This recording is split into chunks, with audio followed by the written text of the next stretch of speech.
শুভ সকাল বন্ধুরা, মেঘবালিকা blog channel থেকে সকলকে জানাই স্বাগত। আজকে আমার একটু বেরোনো আছে, তাই জন্য খুব চটপট করে শর্টে রান্নাটা করব আর সেটা খেয়েই বেরোবো। তার জন্য ছোট ছোট করে আলু কেটে নিয়েছি, বেশটা ছোট, মানে তরকারিতে যেমন হয় তার থেকে ছোট। সেই আলুটা কেটে 3টে আলু নিয়েছি, সেটা ভেজে তুলে রাখবো। আর মশলাটা করে নিয়েছি কমন মশলা, টমেটো, পেঁয়াজ, রসুন আর আদা। আর এদিকে ভাত বসিয়ে দিয়েছি, ভাতটা প্রায় আমার হয়ে এসেছে। কারণ ভাত আর এই তরকারিটা বলতে হবে সয়াবিনের তরকারি আজকে করব। তো কড়াইতে কিন্তু আমার আলুটা ভাজার পরে সয়াবিনটাও ভেজে নেব। কারণ সয়াবিনটা একটু যদি লাল লাল করে ভেজে নেওয়া যায় তাহলে তরকারিটা কিন্তু টেস্ট বহু গুণে বেড়ে যাবে। তাই জন্য আমি একটু সয়াবিন ভেজে নিই। আর এই বাটিতে আমি মশলা, সেটাও কমন মশলা, এখানে রয়েছে জিরা, ধনিয়া এবং লঙ্কার গুঁড়ো, কিছুটা জলে ভিজিয়ে রাখি। আর এদিকে আমি তেলটা আমি আগে থেকে বসিয়ে দিয়েছিলাম। আর ওই মশলাটা, যেটা কাঁচা মশলা মানে পেঁয়াজ রসুনের যে বাটাটা, সেটা আগে কিছুটা আমি ভেজে নিয়ে তারপর কিন্তু আমি জিরা, ধনিয়া আর লঙ্কার গুঁড়োটা দিয়েছিলাম। তারপর ভেজে রাখা সয়াবিন আর আলুটা কড়াইতে দিয়ে বেশ খানিকক্ষণ কষা কষা করে ওটা ভেজে নেব। আর সয়াবিনের কিন্তু যে টেস্টটা হয় সেটা কিন্তু এখানেই, মানে যতটা সুন্দরভাবে কষানো যাবে ততটা সুন্দর হবে। এটা মাংসের ক্ষেত্রেও একই কথা, মানে যে কোনো মশলার তরকারি মানে কষানোটা যত সুন্দর হবে তত সুন্দর খেতে হবে। কিছুটা সময় আমি ঢাকা দিয়ে রেখেছি, মানে এক্সট্রা জল যাতে শুকিয়ে দেয়, পরে অবশ্য জলও আমি দেবো।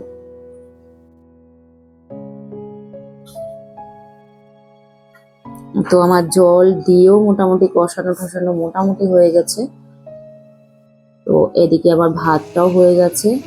তো রান্নার পর্বটা আমার শেষ, এখন নিজেকে গুছিয়ে নেব। এখন নিজেকে গোছানোর জন্য চটপট করে হাতে মুখে মানে ধুয়ে, মানে ফেস ওয়াশ করেই কিন্তু আমি চলে এসেছি। চটপট করে গুছিয়ে নেব, মানে একদম শর্টে, যত জলদি পারা যায়। কারণ হাতে বেশি সময় নেই, অল্প সময়ের মধ্যে আমাকে বেরোতে হবে। তো চটপট করে রেডি হচ্ছি। আমার সাজগোজ খুব একটা তো কিছু না, মুখে একটু জাস্ট ক্রিম লাগিয়ে নিই, আর চোখে কাজলটা কম্পালসারি। এটা না দিলে যেন আমার নিজেরই খারাপ লাগে, মানে তাকাতে বা এত অভ্যাস হয়ে গেছে, এটা অনেক দিন থেকেই লাগাই আমি। মানে ক্লাস 7 থেকে আমি চোখে কাজল দেওয়া শুরু করি, আজও একই রকম ভাবে দিয়ে যাই।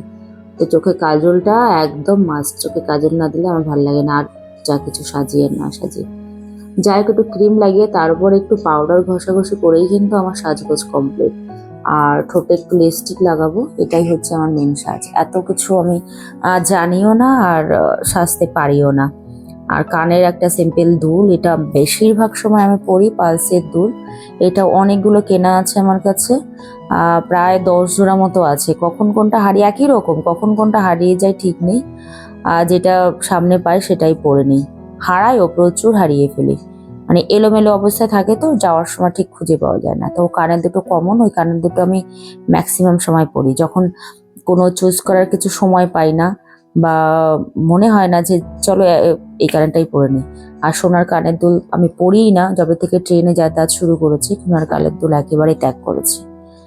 তো চটপট করে রেডি হওয়ার, ছোট চুল এই জন্যই কেটে রেখেছি যাতে চটপট করে রেডি হতে পারে, মানে বাঁধার কোনো ঝামেলা না থাকে। আর একটু যদি চুলটা এলোমেলো থাকে, উপর দিয়ে একটু সিরাম লাগিয়ে নিই, তারপরেই আমার কিন্তু চুলটা রেডি হয়ে যায়। এই কারণেই আমি চুলটা বড় করতে চাই না, কারণ যত্ন করার আমার সময় নেই। কোথাও বেরোতে গেলে আমার সুন্দর করে বেঁধে বা চুল আঁচড়ানোর সেই ইচ্ছাটাও করে না, আর সময়টাও খুব অভাব মনে করি। আমার 2 মেয়েও আমার সঙ্গে যাবে। এই প্রথমবার মেয়ে আমার সাথে ক্যামেরার সামনে, যাই হোক খুব লজ্জা পাচ্ছিল। আমি মোটামুটি রেডি হয়ে গেছি, বেরিয়ে পড়েছি। অটোতে উঠে পড়েছি, বাড়ির সামনে থেকে অটো পেয়ে গেছি বলে উঠে পড়েছি। আর এখান থেকে গেলে একটু দামটা বেশিই নেয়। যাই হোক, দূরত্ব যেমন তেমন তো নেবে, তো বেশি হলো, সামনে থেকে পেয়ে গেছি, এটাই ভাগ্য। রাস্তা আজকে মোটামুটি হালকা, কারণ একটু বৃষ্টি বৃষ্টি ভাব, চারিদিকে মেঘলা মেঘলা ভাব, লোকজন মনে হয় রাস্তায় কম নেমেছে। আর অনেকটা সকালেই বেরিয়েছি, তো সকালে বলতে এখন টাইম 7:30 বাজে। তো আমরা এখানে অপেক্ষা করছি, এই জায়গাটা হয়তো অনেকেরই চেনা, এটা মধ্যমগ্রাম স্টার মলের সামনের এই কফি শপটা কি হচ্ছে কে জানে, ভেঙে গেছে না ভেঙে দিয়েছে না ঝড়ে ভেঙেছে বুঝতে পারছি না। একটা মানে কেমন একটা ভাঙা ভাঙা ভাব দেখাচ্ছে। এটা মধ্যমগ্রাম স্টার মল, সামনেটা এরকমই অগোছল অবস্থায় আছে। তো এখানে অপেক্ষা করছি আর দেখি কখন খোলে। তো সামনে একটু এগিয়েও যাচ্ছি, এই সামনেটা অনেকটা ব্রড জায়গা, ওই পাশটা কোনোদিন যাওয়া হয়নি, তাই ভাবলাম যে হেঁটে একটু দেখে আসি। এখান থেকে আমরা এক জায়গায় যাব, তারপর আবার এখানেই ফিরবো। এটা সামনেটা গেট, এখানটা বেশ ভালো সাজানো গোছানো থাকে। আজকে সকালবেলা বলে কিরকম মনে হচ্ছে এলোমেলো, সন্ধ্যাটাই তো বেশ ভালো লাগে দেখতে। এই যে গেট, কিছু সিকিউরিটি ঘুরে বেড়াচ্ছে আর কিছু মেম্বারও আছে, মনে হচ্ছে এরা জিম করে ফিরছে না কি জানি না, বুঝতে পারছি না। যাই জিজ্ঞাসাও কাউকে করিনি, মানে সকালবেলাটা বেশ শুনশান মনে হচ্ছে। ভীষণ ভাল লাগছিল এই সময় এই স্টার মলের সামনেটাই প্রথমবার। এই পাশটা আমি কোনোদিন আসিনি, তাই ভালো সময় আছে একটু ঘুরেই দেখি। মেয়ে বললো যে এখানে স্পেন্সারে নাকি সুন্দর সুন্দর খাবার পাওয়া যায়, ওরা খেয়েছে সেটাই আমার সঙ্গে শেয়ার করলো। ক্যামেরার সামনে আসতে বেশ লজ্জা পাচ্ছে। আর আমরা রেস্টুরেন্টেও ঢুকে পড়েছি, মাঝখানে কিছুক্ষণ ভিডিও ক্লিক করা হয়নি। আমরা রেস্টুরেন্টে ঢুকে পড়েছি খাওয়ার জন্যে। দেখো কি কি অর্ডার করেছি।